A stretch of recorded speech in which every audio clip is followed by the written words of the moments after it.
In today's video, I'm going to teach you how to enable PayPal on WooCommerce. By the end, you'll have PayPal available at checkout with clear options for testing and going live.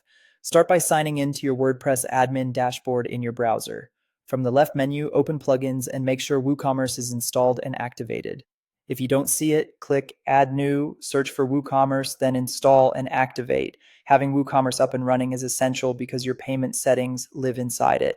Next, go to WooCommerce in the dashboard, choose Settings, and open the Payments tab at the top. This is where all available payment methods are listed. Look for PayPal or PayPal payments, depending on the extension you have. Enable it by toggling the switch on, then click Setup or Manage to begin connecting your account. You'll see two common ways to connect. The recommended method is the automatic connection.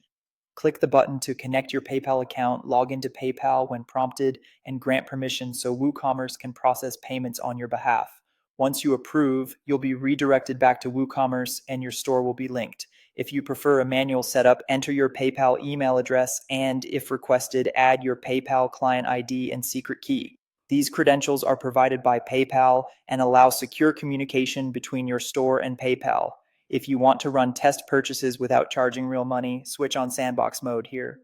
Sandbox is great for confirming your settings and checkout flow before you go live. After connecting, take a moment to configure your PayPal settings. Set a clear payment title, such as Pay with PayPal, and add a short description so customers know what to expect. If available, enable PayPal checkout buttons and card payments so shoppers can use PayPal or pay directly with credit and debit cards. Save your changes to lock in the configuration. Keep in mind that some features may require extra onboarding in PayPal and can vary by country and currency. Now test your checkout. Visit your store, add a product to the cart, proceed to checkout, and confirm that PayPal appears as a payment option.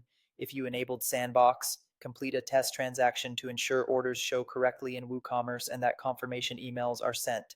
If anything looks off, clear your site cache and recheck your settings. Make sure your PayPal account is verified to avoid funding or withdrawal issues, and keep WordPress and WooCommerce updated for best compatibility and security. That's it. If this helped, give the video a like and subscribe for more practical WooCommerce and PayPal tutorials.